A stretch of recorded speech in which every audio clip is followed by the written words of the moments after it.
way too many stories of you know, acknowledging people's greatness by their beating you. So well, let's talk about that. No, hold on. And the second part is if the criteria for being an All-American is driving you 11 yards, then there would be a lot more All-Americans coming out of that.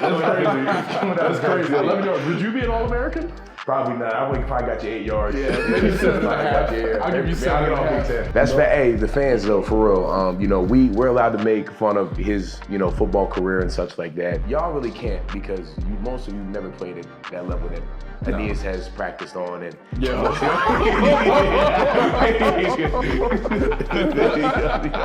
good. And Dog's done talking now. Olu, back to you. Man. We'll be respectful of your time and not have these silly combos. That's good. That was your best work yet, actually. Fogo de Chao. And Fogo, oh man, you can't forget about Fogo, especially this year. In Atlanta. They got nervous in there. Yeah, no, I mean, when they saw all of us walk in, I mean... They stopped bringing the food around. Yeah. We got to a point, Yeah, you know how, like, Fogo, you know, when you want to stop, you know, you turn the little circle thing and you put it to red. Like, it kept us at green and they just stopped themselves, you know. They made up, they made up their minds that we were done, so, I mean...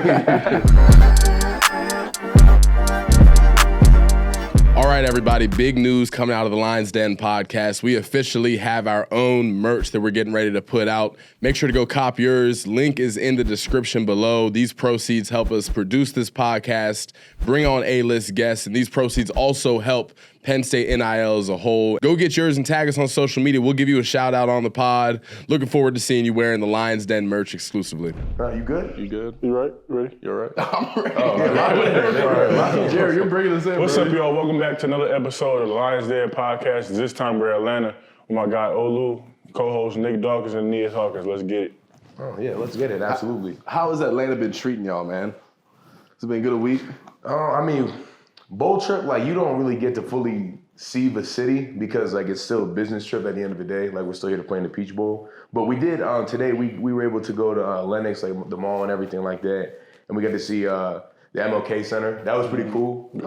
But I mean, we don't get to really embrace the idea of like Hotlanta and all that stuff. I mean, what would you be embracing that you didn't get to embrace this week? Nothing I would probably do by myself either. Like I don't think there's anything here that I don't know. Probably more food, maybe. Probably something like that, which I don't need more of.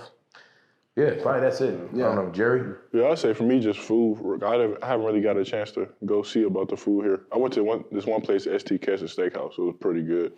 But other than that, that's really all I've been able to do. Anything fun this week? I mean, nothing really. I mean, aside from our little thing with STK and us like not being able to get a spot to eat there, but that's been the issue with Atlanta. And my guy Keith Lee, man, shout out to Keith Lee. Probably not gonna watch this. Shout out to Keith Lee, the food reviewer on TikTok, man. Oh, okay. Yeah, so like he had beef with Atlanta about the food reviews and everything like that. Man, we placed a reservation at 8:30 to get in there on Christmas Day. Okay. Yeah, so it took me an hour to get it. An hour. 8:30 reservation. I get there till 9:45. Did you had the reservation going into it? The reservation was booked. The reservation was booked at 8:30. We got there at 8:15. Hey, just we're a little early. They say no problem. 15 minutes 30 behind. Said 15:30 is a very large gauge. That's all right. Okay. Hour and a half later, we're still waiting. People are walking in, getting in. We're like, all right, we had to take our talent somewhere else. Took our talents to DoorDash. Called it a night. Wrapped it up on Christmas.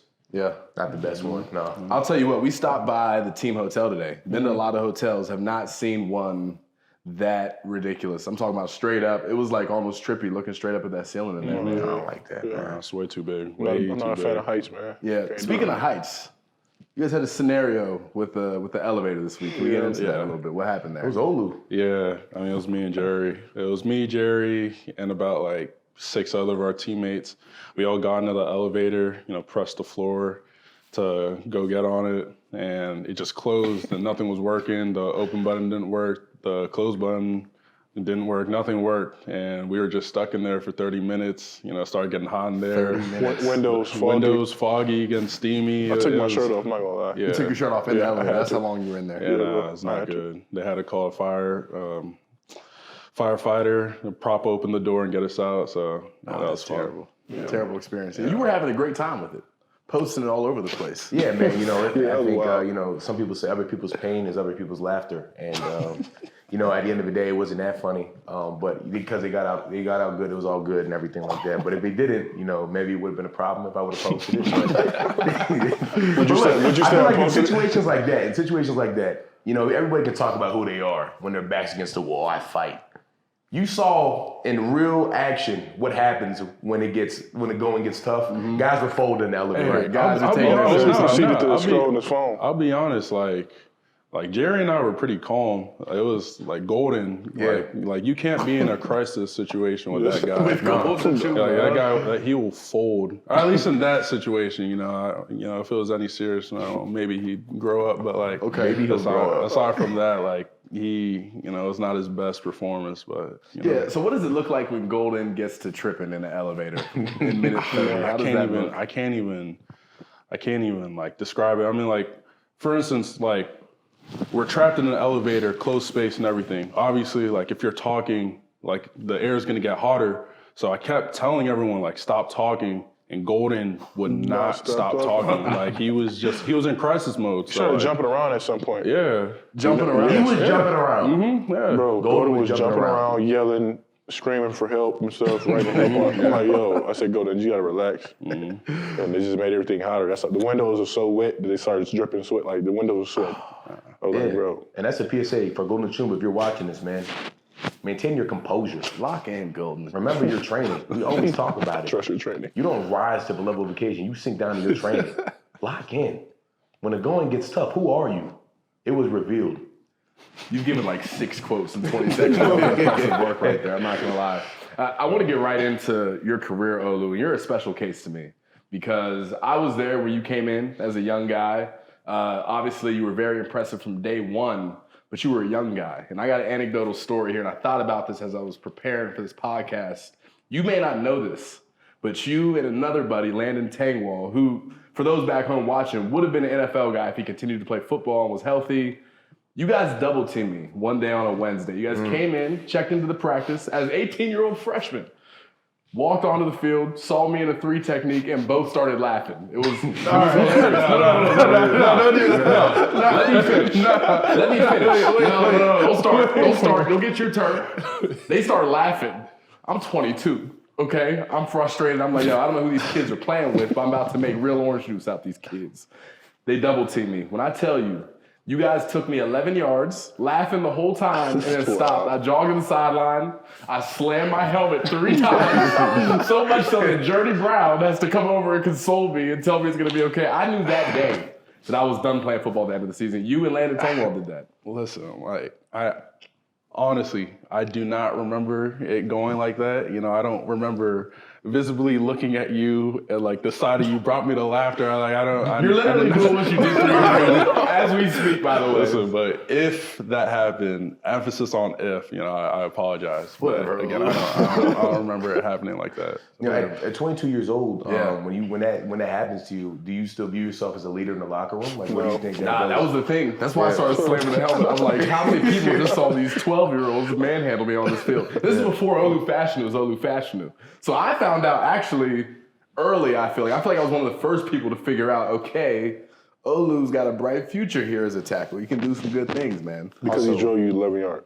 What you say? Because he drove you 11 yards. Yeah, no, I knew right then and there. I mean, it was one of those things where it was like, I don't even have, not even close to enough juice to compete with these kids right now. And they don't even know anything about football yet. They're kids. They just got here. I see 2 issues with that. One, there are way too many stories of you, acknowledging people's greatness by them beating you. So let's talk about that. No, hold on. And the second part is if the criteria for being an All-American is driving you 11 yards, there would be a lot more All-Americans coming out of that.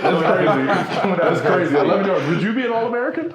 Probably not. I would probably got you 8 yards. Yeah, maybe 7.5. I'll give you 7.5. I'll Big 10 for that though. I'll Big 10 for sure over that, no doubt. Yeah, like I said, you bring up a good point. I felt like at the end of my career, Franklin would get a talented young guy. And if they wanted to find out if they were close to ready to play, they just throw them in lines that was me. If they lost or even came close to losing, they were getting red shirt treatment. That's what it was. What do you mean the end of your career? What's up, everybody? If you are a college football fan like me, if you know a college football fan that's in your life, you need to go cop this shirt. New designs dropping all the time. It's the perfect gift with the holiday season coming around. If you don't have this thing, you're missing out. Great material, great fabric. I wear it all the time. Go get yours today. Like the end. Like I was 30 years old doing Lions Den. Are you sure that's not maybe the duration of the career? Maybe. Okay, sorry about that. Anyway, Olu, let's get to the bread and butter. Coming to Penn State, obviously come out of Gonzaga, powerhouse, played with Caleb Williams and everything like that. What brought you here?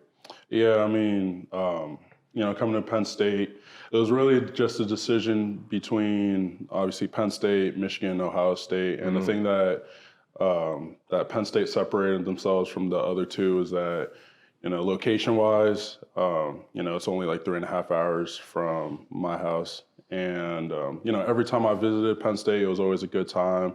Coach Franklin and the staff always, made sure that, my family and I were like treated well and all that. And also academics, I just thought it was a place where, I could really succeed in academics. And I read about Penn State's supply chain program, and it was something that like really interested me. So it was really just those three things. So coming out of high school, you knew like supply chain was the route you wanted to take. You had a plan for how you wanted to approach it. Yeah, so like originally it was supply chain. Then when I got to Penn State, I decided to do cybersecurity for a year, and I took a bunch of like coding, like intro level coding classes, and then I realized it wasn't for me. So then I took a intro to supply chain class. Then like that's when I was like really sure. I was like, okay, like this is what I want to do. Yeah. So talk to us about your journey here so far. I hear a lot as a young guy, you have a different, this journey. So talk to us about that. Yeah, I mean, my journey is definitely been a long 4 years. Obviously, like my freshman year, me and Doc, we were going to war every day, being in the D squad against. Call it what it is. Huh? Call it what it is. The dirty show. The dirty show, yeah. Man. Like to think that, we're dirty show survivors, guys that made it out. Sorry. Sorry. Crazy. But yeah, I mean, that experience in itself was definitely something that I needed. At the time, it definitely sucked. But, going against guys who are in the league right now, like Jason Owe, Shaka Tony, and PJ Mustapher, and guys that are about to go to the league, like Devon Elise, Hakeem Beamon, Adisa Isaac, going against them, I mean, it definitely helped a lot with my development. And like looking at it now, like it was something that I really needed. So, Looking back to Gonzaga, I mean, you brought up a point that I think we got to stop and slow down for. You were Caleb Williams' left tackle at Gonzaga. He's going to be a first-round pick. Everybody's saying you're going to be a first-round pick, and you guys played together way back when, before any of that really was even a thought. Can you give us any stories about you and Caleb playing together? What was that experience like? And did you guys have an understanding in high school that you could take it to that next level? And if not, when did you guys realize that? Yeah, I mean, honestly, like with Caleb, like everyone kind of knew in that area that like he was kind of like the chosen one. Like there's never really been like a quarterback like him, like at least in our area, that could, be just as effective, on the ground than he is like in the air. So like everyone kind of knew that, like he was that guy. And I'd say like football wise, like a moment that I realized that like he was like the real deal was definitely my senior year. Well, first my junior year, like my championship, our championship game, my junior year conference championship, we played another powerhouse, DeMatha Catholic, and we were down 20-0 in the first quarter. Then like Caleb basically, clawed us back all the way. Like I think he was responsible for like 7 touchdowns by himself, all through the ground on the air, and he even caught one. And like after that game, I was like, yeah, this kid is like, he's the truth. Then like later on, the next year after, I know we played DeMatha again, and again the next season. And there was this one play where it was a pass play. We're blocking for a while, and like I'm blocking my guy, and like he's kind of like moving upfield a lot, and I'm like where's Caleb at? And I'm like looking around, I don't see Caleb anywhere. I turn around towards the field, and he's just darting, like evaded like 8 guys all the way for like a 90-yard touchdown. And I was just like, all right, yeah, like this kid's the truth. So There's some guys in high school where you know immediately. Another guy I can think of that was like that. I mean, in my class, Micah Parsons coming out of high school was like, there was no doubt what he was about to turn into. So that's cool to hear. I guess I want to ask you next, like, you know, obviously, again, 2 kids that are probably going to go in the first round.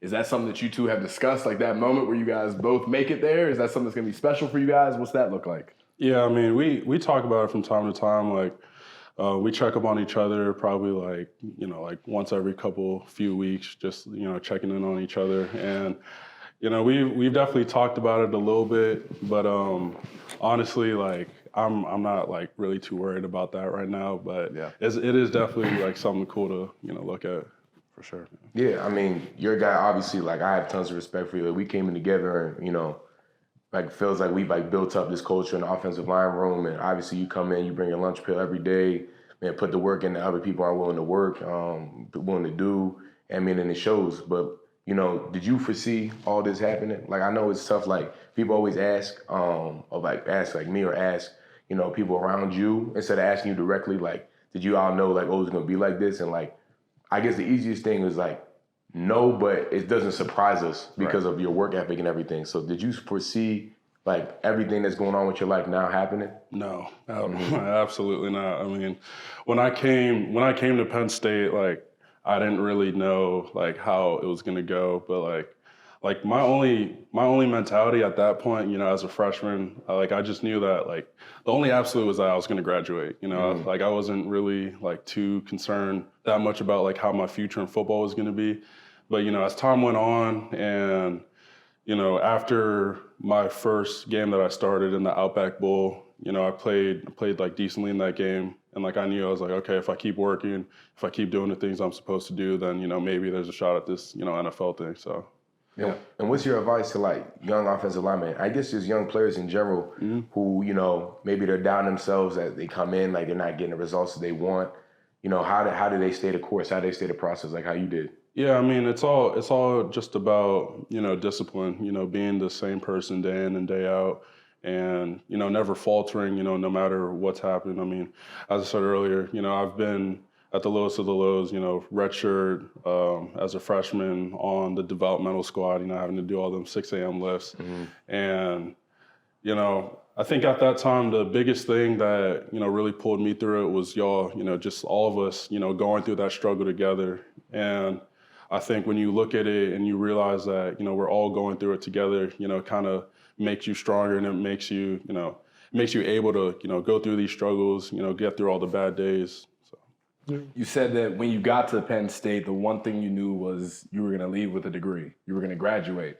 I remember last year, around this time, there was a lot of speculation that you go to the NFL draft. You had a projected first-round grade last year.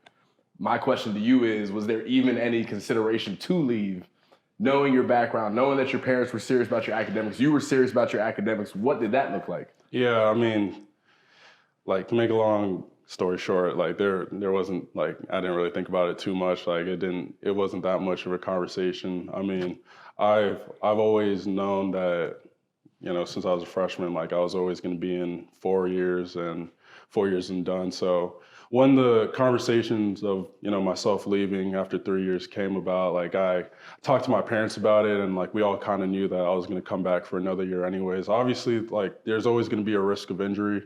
And, you know, no matter whether I stay for another year or not, you know, that risk is always going to be there. But I knew that, you know, I wanted to do it right, you know, get it done in 4. So.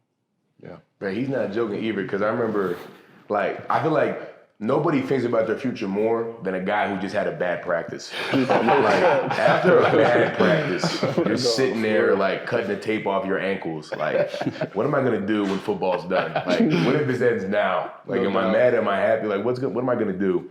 And we were sitting there. We had just got done going to war, probably just did, like, 24 straight reps in a row of a dirty show. And we're just, like, our eyes are bloodshot. Morale is low. The troops are injured. We're all just looking at each other like, what have we become? And we're like, he said, like, 4 years, whatever happens, happens. You know, like, I'm gonna do what I'm supposed to do. Yeah. And I'm like, 4, I'm like 4, maybe 5. I don't know what's gonna happen, but it's crazy. Like, that's exactly what we were talking about. He's like, 4, whatever happens. And it's like, I think also, like, you get guys that you start having those conversations, and some guys are like, nah, I'm done now. And then all of a sudden, guys don't come back after winter break. And they're like, yeah, they took that conversation to heart. No doubt. So I'll ask you then. I mean, you bring up a good point. You know, when you talk about doing 4 years and knowing you're going to do 4 years, I know a lot of guys who struggle with the identity of just being a football player. And that can affect any athlete, whether you come from the suburbs, you got a bunch of money, or you played football, or whatever it may be. A lot of guys struggle with it. Do you feel like you have always seen yourself as more than a football player and a guy who wanted to get his education, had other interests? Or do you feel like that's something you learned with time as you continue to mature? Yeah, I mean, I definitely see where, you know, that struggle can come from with, you know, being labeled as just a football player. I mean, the amount of hours that we put in at Penn State, you know, like 40 hours plus a week, you know, I mean, it's pretty hard to not just imagine yourself as just a football player, but at least with myself, you know, I've always known that, you know, in reality, you know, one day football is going to end, and you know, you still need to do something else in your life aside from football. So that's where that, you know, that degree part came in, and you know, luckily Penn State had a great supply chain program, and that's something that, you know, whenever my time to stop playing football ends, you know, that's an area that I want to go into. And Jay, what about you? Man, for me, it's just, like he said, we spend so much time on football that, you know, he's talking about sometimes you kind of forget, like, I am more than an athlete. So for me, I use my clothing line, designing clothes in my free time, just trying to get involved in new things. Like, I talk to my mom about real estate all the time because that's something I do eventually want to get into. So I just try to find more things that I'm talented at and I'm good at that's outside of football, because one day football is going to be done, you know. So I want to make sure that I'm straight regardless of with football or without it, you know. Yeah, and to the young guys who are getting ready to go into college football or maybe are already in it, you know, one thing you got to understand coming into it with the structure of the work, from the hours in the weight room, the class, the study hall, to whatever it may be, if you're not intentional with being more than a football player, then the system itself is going to make you just a football player. And they're going to force you into just identifying as a football player. So you have to have a plan. And if you don't have a plan, once you realize what's going on, you got to develop one, like you did, starting a clothing line. And I think something like NIL has made it easier for guys to do other things and start thinking of themselves as more than just athletes. What's something that you enjoy doing outside of football? Like, you know, when you're not Olu Fashanu, the best offensive tackle, what are you doing outside of football? I mean, at heart, I'm a homebody, you know. Yeah. So like whenever I have free time, like I'm really just chilling with the guys, you know, chilling with my roommates. I mean, thankfully, all my other roommates, Golden, you know, Tyler Warren, Tyler Jazansky, like they're all generally homebodies too. So, you know, the little free time that we have, you know, we spend with each other and just, you know, chill out. Probably just go to like Sheets, get some food or something like that. But hold on. We live right next to a Sheets. Nah, stop. You're eating the Sheets? You're a Sheets guy? Yeah, I'm a Sheets guy. I'm a Sheets guy myself. There's no judgment. I'm a Wawa guy because I live like in Maryland. I live right next to a Wawa. So I'll tell you what Wawa even is. I don't even know what that is. So go ahead. Yeah. I mean, it's plain simple. It's Sheets but better. Okay. Yeah. It's, you know, it's like a higher quality Sheets. Have you had Wawa, Doc? Yeah, there's like 4 Wawas in Allentown. Right. Yeah, so NIL deal with y'all, by the way, man. Yeah, respond to my DMs, please. Please, like 3 times, man. I put y'all on my story. I tweeted at you, like, please respond to my DMs. I'm not playing. I eat every time I go home. I always get a chicken tender sub with lettuce and extra mayonnaise. So be out, please. That's all. I'll tell you what. I was a Sheets guy, and no shade to Sheets. I just moved literally right next door to a Wawa, and I'm telling you, at least 3 times a week, I'm getting a meatball marinara from there. They're cheap, they're easy, they're fresh, they're hot. Wawa. Get Doc a deal, and I'll steal his money, and I'll go back to. I'll come back to. I think we do that. I'm glad it's documented. There's proof that he just said that. And I will say, you've been getting the meatball marinara a lot. You're starting to look like one a little bit.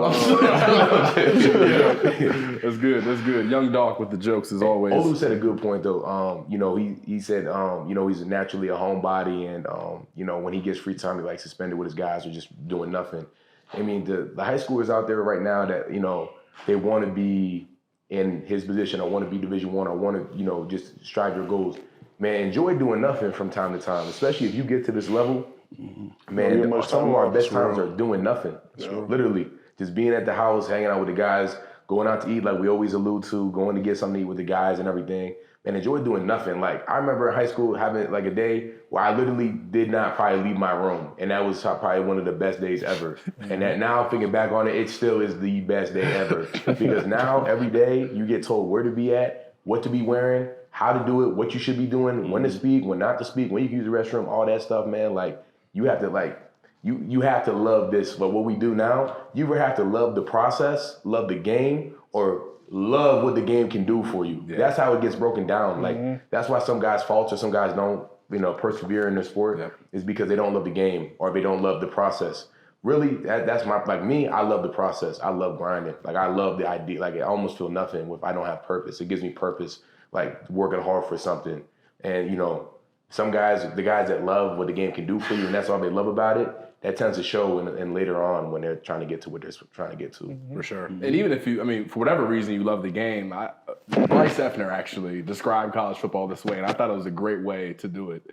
College football, if you love the game and it's your favorite thing about your life is playing football, playing college football is like if your mom were to make your favorite meal and then make it every day for 6 to 7 hours. That's all you're eating. So, we talk about doing things outside of football and having hobbies and having interest outside of it. It's important to do it because at some point, football is going to go from just being something you're passionate about to a job. To a job. Exactly. And then I say also just spending time with your family, don't take that for granted either because, man, you rarely get to go home when you playing college football. That's something that hit me when I got here because I never got asked Coach Franklin, like, when we get to go home, he said, not for a while. And he said, when we do go home, it's only a week off.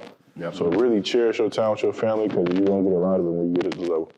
Olu, I want to ask you, I feel like a big trend with football players, especially at a school like Penn State, you come in a boy in a lot of ways, and then on the way out, especially if you spent some significant time, you leave a man. There's a lot of lessons in those few years you're in a college football program. So I'll ask you, if you could point to one or two things that you learned and that forced you to grow into the man that you are today while at Penn State, what would those things be? I would definitely say that at least like the biggest like lesson that I learned, and this happened like my first ever spring ball, my freshman year going into my sophomore year, was definitely to find your why. And I know it's like super cliche, everyone says it, but that's something that really resonates with me. I remember that first spring ball was, a really tough, it was like a really rough time during my life. I wasn't doing well mentally, physically, emotionally, and, I wasn't really taking care of business on the field. And because during that time it was COVID, my class was put in the Greenberg locker rooms. So the Greenberg Goblins. What are the Greenberg locker rooms? What is that? You don't even know. Yeah, you don't even know. You don't want to know. No, you don't. That's a blessing. Science labs. They're connected to the university, like apart from the Morgan Academic Center. They had like science labs up there that they used to do stuff in. And they had it for COVID, like spacing wise, they had us in the science labs. That's wild. Yeah, it was. Yeah, but during that time, again, like I just wasn't doing well, mentally. And at that time, I started to lose motivation to like really go out and get better every single day. And, it was really because of that time in the locker rooms, with, all my guys, we all brought each other up. It was a tough time with spring ball and COVID all going on at the same time. And again, we just used that time to really embrace each other, lift each other up, make each other laugh. And it was at that time when I really understood that, the guys in that room and alongside with the rest of the team, they were part of my why. These are guys that I'm going to war with every day. We all go through the same struggles. So I feel like I'd be doing them a disservice if I didn't go out every day and, try to get them better along with myself. Then also another why for me was my parents, because, during that time, I didn't tell them that I wasn't doing that well, emotionally and mentally, but, they could just tell. Obviously I'm their son, like they could tell by the sound of my voice if I'm not doing well or not. And they were, during that aspect of my life, they were really important to me, in terms of just, keeping my spirits up, checking up on me on the daily. And, at that point, I realized that, again, like they're part of my why. My parents, came from a different country, born and raised in Nigeria, moved over here, gave up so many different things to give my sister and I a better life. So, same thing with my teammates. I felt that I'd be doing them a disservice if I didn't go out every day and, give it my all. Yeah. And to add on a little bit to what you were asking him, man, I think the biggest thing that I've seen in Olu is we kind of had this conversation a little bit, was like understanding the difference between discipline and motivation. And he alluded to it a little bit before, like lack of motivation and stuff like that. And I think we all had that realization when we were talking about it. It's like, it has to get done either way. Like no matter who's there, someone's gonna have to get the job done. And why not it be us? So understanding that, like, key fundamental differences, you're not going to be motivated to do things. You're not going to want to do most of the things that we have to do, but you have to do it. And understanding that you have to do it and it's not going to change and nobody else is going to do it, no one's going to come help you or save you, change a lot of our philosophies on how we attack football. For sure. What's up, everybody? If you are a college football fan like me, if you know a college football fan that's in your life, you need to go cop this shirt. New designs dropping all the time. It's the perfect gift with the holiday season coming around. If you don't have this thing, you're missing out. Great material, great fabric. I wear it all the time. Go get yours today. Discipline will take you places that motivation can't go. Quote guy now. Quote guy. Like Dawkins. Quote guy now. Plug in, man. I want to ask you, leaving Penn State, we'll get into your relationship with Coach Franklin and how you ended up here and all those things. What would your recruiting pitch be to a kid who maybe is in a similar situation? He's got all these options to go to school. What would you tell a kid who's considering to come to Penn State after your experience? Yeah, I mean, I definitely, this is the only school I've been at, so I can't really, compare it to other schools. But for me, Penn State's been a place where, I've been looked after for these last 4 years. It's been a place where, whenever I need any sort of help, whether it's academically or on the field, they're guys my age, as in my teammates, and guys way older than me, coaches, support staff who will always be there for you. So, I mean, if you want to go to a place where, you're genuinely looked after and a place that gives you an opportunity to succeed both on and off the field, I mean, Penn State's the place. Yeah, no doubt. I tell people all the time, obviously we had different careers. You're going to be a top 10 pick.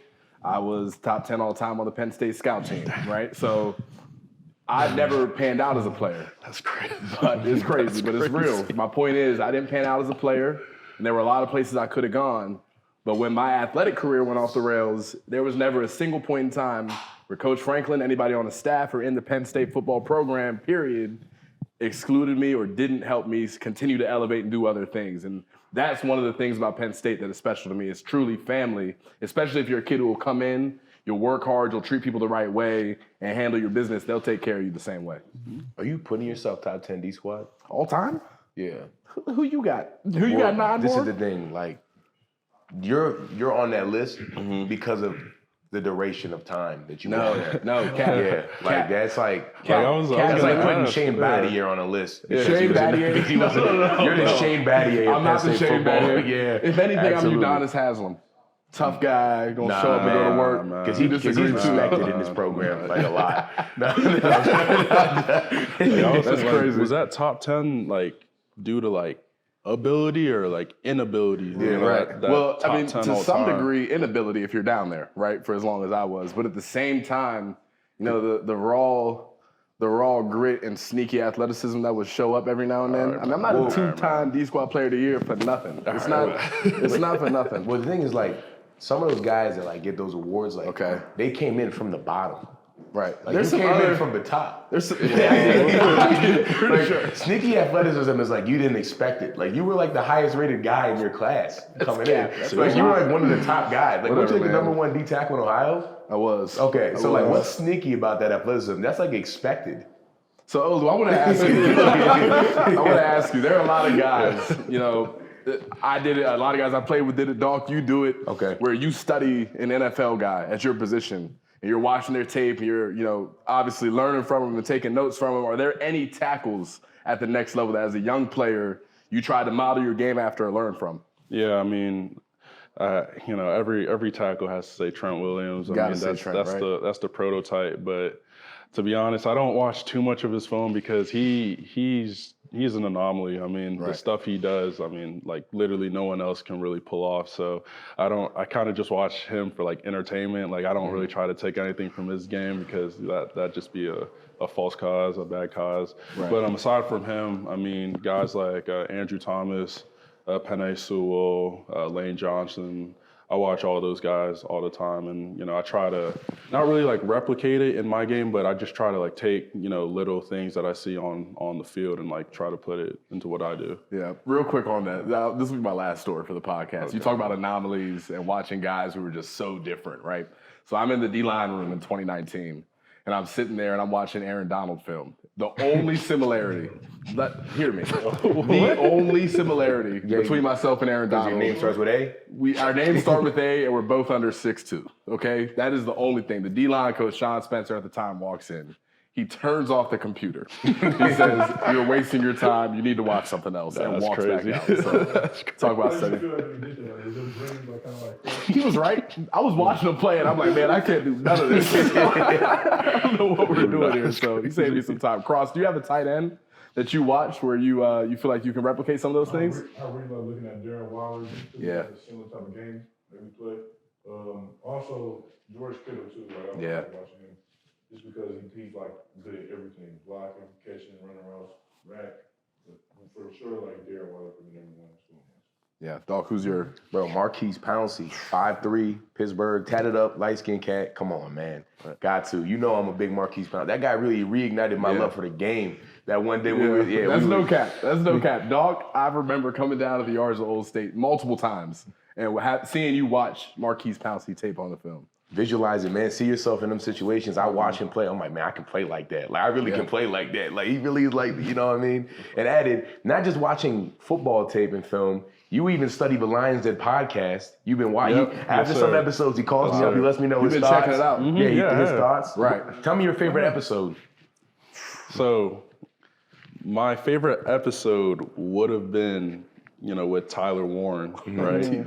But there's a little section in that podcast where, he talks about growing out his hair, and he failed to, he essentially lied. He basically said that, Liam and Bo were the two guys that told him to grow out his hair. Okay. But in reality, I told him to grow out his hair our freshman year, and I've been telling him ever since then to grow out his hair. Like, I think you'd look so much better if you just grew out your hair, until he finally did it. But, as you know, on the podcast, he wants to, discredit me and say it was all Liam and Bo. So just out of spite, my favorite podcast is actually with the Tyler Elsden, the better Tyler. The better Tyler, Wow, sorry. We need a clip of that too, please. Whoever's editing this, please. We need like a flashback of like that episode of him saying that, so we can have that consolidated evidence of that. It's a shame that Tyler Warren didn't give you the credit you deserve. That's crazy. And we'll certainly do some investigating into these claims. Yeah. Okay, so let's get back to Franklin. We brought it up. Obviously did a great job. You developed fully. You're going to do all these amazing things. What is it about that relationship that helped you continue to get better as a player and grow as a man? Yeah, Franklin, he's someone that just, cares about all of his players. And that's something that I've definitely felt throughout my 4 years here. Whenever there was any time that, again, like I wasn't doing too well, mentally, and, I looked kind of sad, and like he'd see me, he'd always just like walk up to me, just like check up on me, like tell me like, yo, you good? And like, I talked to him for a little bit, then, later on in the night, text me, just like checking up on me, whenever I've been out, due to like other things, he's always checking up on me, like, yo, like, how are you? Like, how are you doing? And he's someone that not only cares about, how you do on the field, but he also cares about how you do off the field as well. So I think that's what really makes Franklin special. Coach Franklin's important, but I know someone who's really important to you and to you, Jerry. Coach Earls. Come on, Coach Earls, man, a model of consistency at Penn State football, one of the unspoken heroes. Yes, sir. Man, guy who just is so consistent and works and is so respected and loved by everybody that he impacts. Tell us about how Coach Earls has been, important to your development in the weight room, athletically and everything like that. Like, what does he mean to you? Yeah, to put it simply, he's been like a second father to me. He's a guy that, truly cares about, every single person in that program. And he treats all of us like sons, and in our good and bad. And I think that's what really makes him a father figure. He's the type of guy that he knows all of our potentials, and if he sees any hints about us, not reaching that potential, he will not hesitate to, tell you about it or talk to you about it. And that's someone that I care a lot deeply and someone that, I appreciate really deeply as well. Mm-hmm. And Jerry? Yeah, man, Coach Earls, he always got a speech for you. Too, so. Yeah, my lowest points, he done helped me. I done had long talks with him in his office after practice. He always comes To me, yeah. about do something good. He said he did it every day, just stay consistent and keep doing it. So Coach Earls been big for me since I got here, so I really respect him. Recruits understand this too. When you're going through the recruiting process, you got to get real. The head coach is cool. Yep. He's cool. Get real close and really understand your position coach and the strength staff. You will be with the strength staff for most of the year. College football is only played for a couple months, man. What are you doing for the rest of that time? Getting big, getting in the weight room, running, getting your body right. Get right with that strength staff. Get right with your position coach because you will be spending most of your time with those guys, not your head coach. Yeah, and I feel like the coaches who are able to connect with their players and show that they care about them off of the field are the ones that get the most out of them in the weight room or on the field. And that's how you do it. You got to connect with these guys and let them know that you care about them. So Coach Earls has done that since day one, man. That's really prime example of that. Last Penn State question that I have, Drew Allar is a young, hungry guy. He's learning quick. He's getting better and better game by game. How have you seen him grow throughout his short time at Penn State so far? Yeah, no, Drew's awesome. When Cliff left, obviously everyone thought that there's going to be, somewhat of a void there, with him being, Penn State's quarterback for as long as he had. And Drew took that role seamlessly. As a quarterback, you're kind of looked at as the, primary offensive leader. And he's someone that, stepped up both, on the field and off the field. We all know Drew. We all know he's not the most talkative guy or the most loud guy in the room, but he understood the role he had and how important it was to the offense being a new starting quarterback. And I thought he did a great job this season. And the type of guy that Drew is, he's an extremely hungry guy, so he's only going to get better. So, the sky's the future for him. Yeah, what about you? Have you seen any growth from Drew specifically? Absolutely, man. And I think what's even cool about Drew is people don't see is his emotion on the field. Like, when we get the timeouts, media timeouts, or, stoppages in play, hearing him, getting the guys, rallying the troops, getting them ready. Man, he really plays with a lot of emotion and a lot of passion, which is that's just natural ball, like natural football players, natural guys that, love ball. Like, that's where you get that real sense of passion out of them is in the heat of battle. Yep. And that's what you get out of Ohio high school football guys. Absolutely not. I would say he's a rarity. I say he's a rarity. Actually, I would even, what? I think you're absolutely correct. It just didn't get out of you. And that's what I'm saying. Maybe you get out of Milwaukee football, guys. Yes, sir, Jerry. Yeah, Milwaukee football, you think there's a lot of passion that's played in that? In the suburbs, yes. In the inner city where I played, no. No. Well, how was it? Elaborate on that. So you have the lack of passion where you're playing. So for me, like the suburban schools, they have a lot of resources. Okay. Don't have a lot of resources. Mm-hmm. So when you go to a suburban school, they they are real fundamental coaches. They got everything to do. So they always come prepared, real physical, big dudes. So for me, I'm in the inner city. I want to get chose one. So I used to come to games, bro. Okay. 3-4 goal balls. 4 touchdowns. I had like 9 touchdowns in the 4th game of the season. My sophomore year, I was leading the state in touchdowns. And you would think that someone would maybe come with a defensive. Those suburban schools you were playing would have the coaches had to come up with a game plan for that. Yeah, we used to go play suburban schools. I remember we played Kenosha Trapper. They tried to bracket me the whole game. I ran I had 3 routes I ran the whole every game. Go ball, post, slant, or like a 12-yard in. They tried to bracket me. I ran a go ball. I still caught it. I brought us back to the game. I had like 3 touchdowns in the game. But I couldn't be stopped by that school. So hold on. Bro was just running go ball. Bro was just running straight. They got to realize I was 6'5" in high school. Everybody else 5'8", 5'9". So I guess that's my question. How do we get from talking about football in different areas and the type of guys that come out of there from a mentality standpoint to you telling us about how many touchdowns you were scoring on these suburban kids? You always try to do like football. I can control the competition, but I just dominate it. That's all we ask. Humble beast, man. And you say you're the chosen one out of Milwaukee, especially the inner city. So what nicknames were you being deemed then? Because I feel like I was barbecue chicken. They called me that. I was called barbecue chicken on the court and on the field. Okay, now we're stretching it. I don't believe the court at all. You don't believe it? No. Who was calling you barbecue chicken? Name 2 names right now. So look, you said 2 names? Yeah. You don't know who they are. Bro. Okay, exactly. So Continue. in elementary school, Uh-huh. they came, 2 guys I know that grew up, they came to my game. And they had 2 older brothers. And they just started yelling barbecue chicken.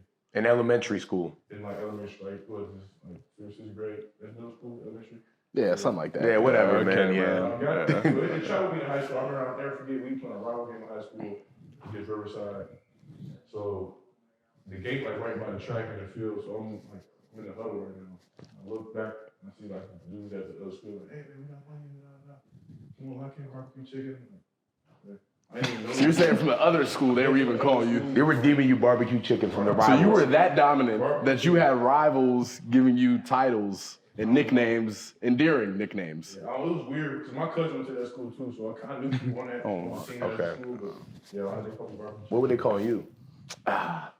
Little Aaron Donald. That's what they call me. No, seriously. No, wait, for real though. People just have always called me Hawk, bro. My name is Hawkins. It's very easy. Now, if you're questioning what I was accomplishing in high school, I encourage you to go Google the huddle tape because we was getting the job done. I don't know. The JV. The JV tape or the real varsity tape? Yeah, I was an all-state player on the varsity level, man. I'm tired of clearing up these allegations. My fault, bro. They try it, bro. So I played JV as a 15-year-old, as a sophomore. Both the D tackles above me played football on scholarship in Notre Dame. I was just holding it down, waiting on them old heads to get out of there. And what did I do the next year?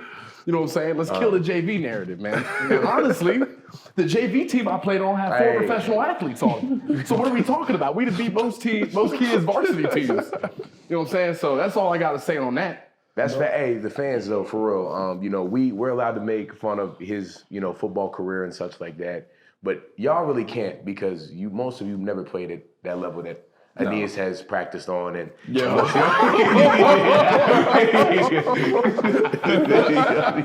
was good.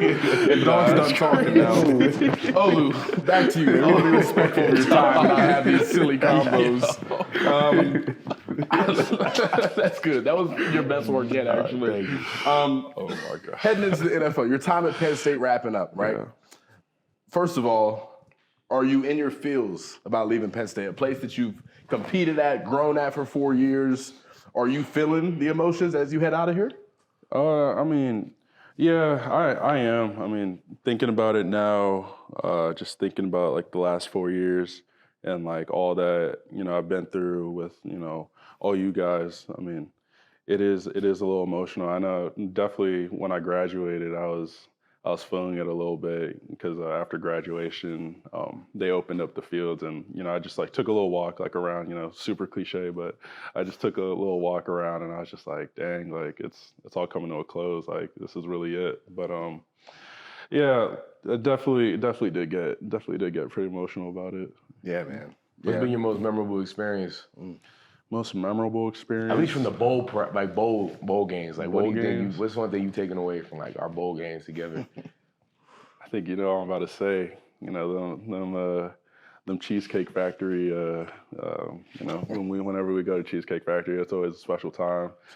That's a place where the food isn't the highest quality, but the selection is endless. So. Those menus are thick over there. Extremely, yeah. And, every year I feel like the consistency with those trips, it's always me, Doc, and Golden, and it's always a different crew whenever we go. Elgin too. Yeah, and Elgin. It's always us 4, and we always go, and it's always a different crew every year. And it sounds pretty, normal, but that's definitely, those are definitely the highlights, whenever we get us 4 guys and like a different crew every year, and we always go to Cheesecake, have a good time. Fogo de Chao. And Fogo, oh man, you can't forget about Fogo, especially this year in Atlanta. They got nervous in there. Yeah, no, I mean, when they saw all of us walk in, I mean, like Doc said, like they're definitely swung a little bit, but we definitely put down a nice little performance down there. So. They stopped bringing the food around. Yeah, we got to a point. Yeah, how like Fogo, when you want to stop, you turn the little circle thing and you put it to red. Like it kept us at green, and they just stopped themselves. They made up their minds that we were done. So I mean, running out of food, man. Yeah. They were about to put them out of business. Olu, you're pretty widely regarded as the #1 tackle coming out of this class. There are a lot of things I feel like make you special as a player, but as you evaluate yourself and what you've been able to do at the college level, what can an NFL team that decides to take you expect from you as a player, and what is it that you bring to the table that makes you such an elite prospect? Yeah, I'd say something that makes me different is my preparation. Obviously each week we play a different team, has different edge rushers, different D-line, and, that's something I fully understand. So, the entire week, I feel like I take a pretty detailed approach, as in how I'm going to prepare each week. I make sure that, or something that I learned from Coach Troutwine that I didn't really think to use until this year. He talked about his time in the NFL and how he would always talk to, the edge rushers on the scout team there and told them to work, certain moves that, he would think that he was going to see. And that was something I really started to do this year. I started to talk with some of the D squad, D linemen, tell them to do certain moves and, at times, try different things like that. And that's something that definitely helped out my game this year. And, just the amount of film that I watch, watch anywhere from, 4 to 6 hours of film a week. On Monday, spend a couple hours watching it. Obviously watch it during the meetings. Then Thursday is always a really big film day for myself, right before Friday. And I think that's definitely something, my preparation is what sets me apart. Yeah. This is just curiosity. Does Trout still do the thing where the card will go up or they'll tell him what they got to do on the D squad? Yeah. And he then announces basically to the offensive line what's going to happen next. I'd be so frustrated. I lined the 3 technique. I was supposed to jump to contain or whatever. And he'd be like, hey, Hawk, you got to get to contain. And you're just standing right there listening to what I'm about to do. He still does that. Yeah, I mean, I try not to play the drill, but I will be honest, when he tells the DN to slant inside, I keep that in the back of my head. I try not to play it off too much, but, kind of just have to do what you got to do. It sucks being the less talented football player, and then they also know you're playing before you even get going. That's a tough deal, bro. I'm telling you. You got any other questions for Olu here while we got him, man? No, I mean, I have them all the time. You don't. That's so fair. If I have a question, I'll ask him on whatever I want, really. But I think that about sums it up, man. Thank you for joining us. Sure, appreciate Lions you. Den episode wrapping up, man. Live from Atlanta. Appreciate y'all watching. We'll be coming back with more content. Don't forget to buy the merch, or Aeneas Hawkins may contact you via phone or pigeon, whatever he deems as a necessary pigeon. term of message I can't pay my delivery. Verizon bill this month, so it'll be a pigeon probably. Thank you for checking in.